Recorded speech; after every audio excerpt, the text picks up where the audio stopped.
So lahat ng sasama sa Pasko ha. So yun, magpakain tayo diyan sa lansangan yung mga homeless. Kasi paramdam natin sa kanila na meron pang Pasko.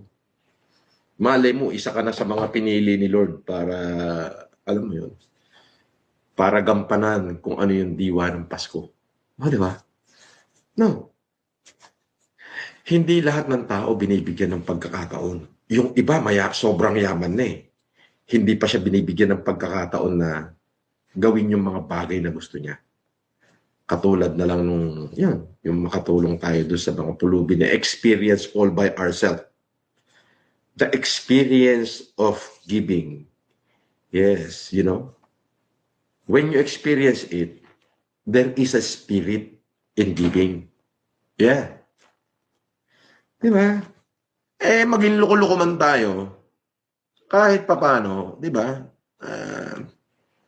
Masasabi natin that,